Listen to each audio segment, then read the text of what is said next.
Hello, well, Start the tape. Ladies and gentlemen, boys and girls, children of all ages, you are listening to Broken But Glorious. Hulk Hogan, Hollywood Hulkster, whatever they call you, I'm coming after you, you coward!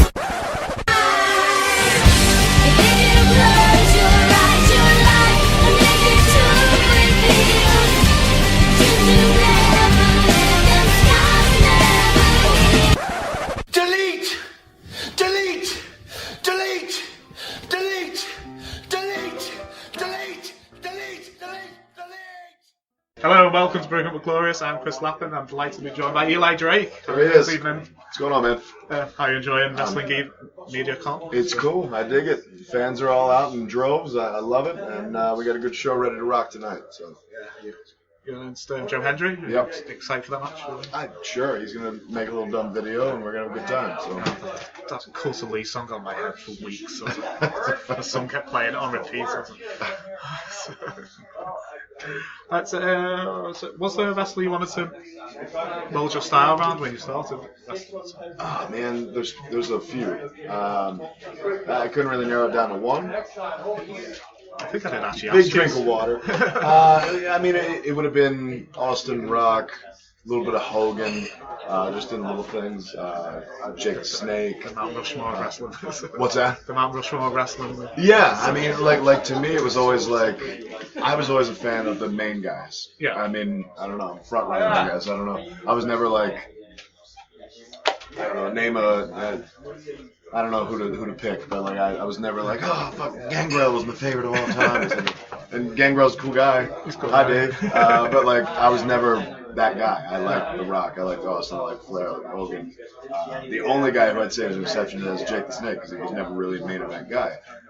But I gotta guess that's only because of backstage stuff because that guy was amazing. His ring work was great. His promo work was amazing. So. I think as a heel, he was one of my favorites as a kid. Yeah, hell yeah.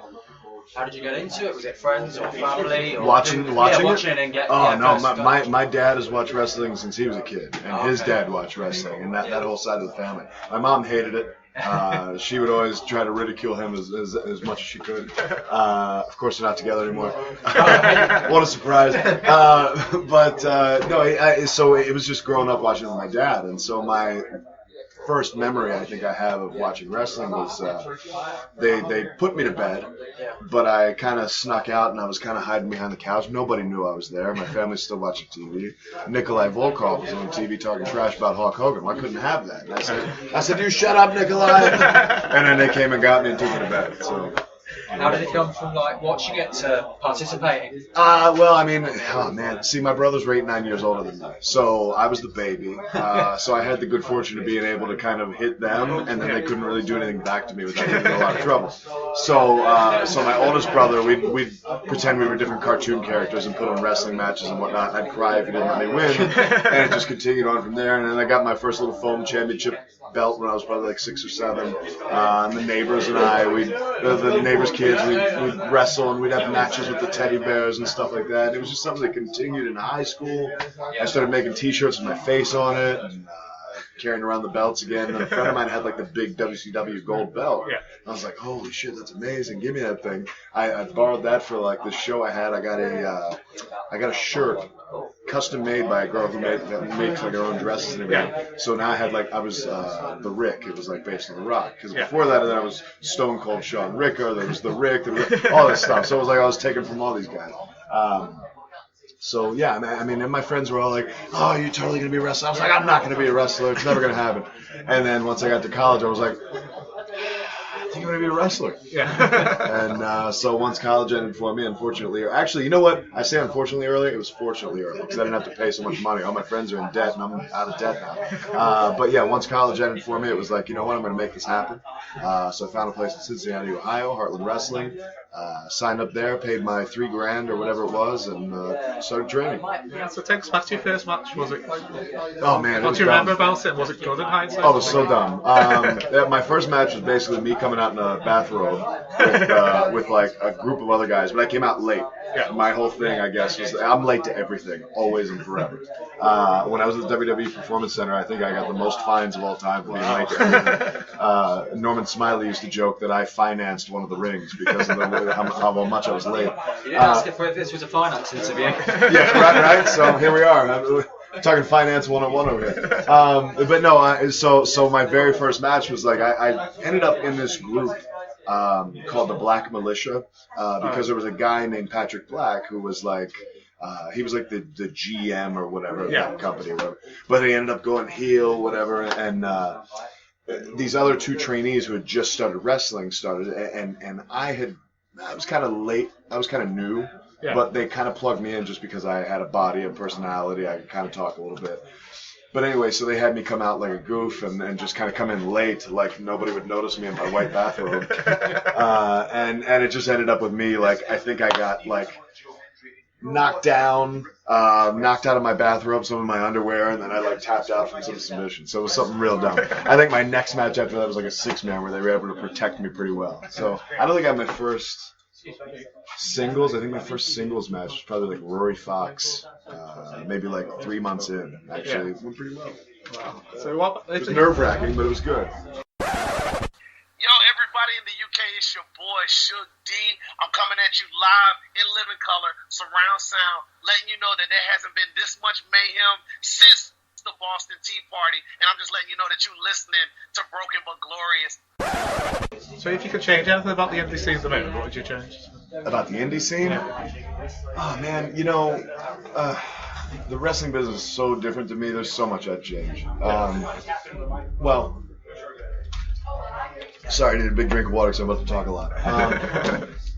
I've gone around so many different training schools and stuff like that, and there are so many guys who are just let into the training school, and I understand they need to make money, but it's like, I feel like there should be a test. Like, if you don't have an athletic bone in your body, you shouldn't be in a ring at all. Get the hell out. Like, it's crazy. Nobody's going and being like, you know what?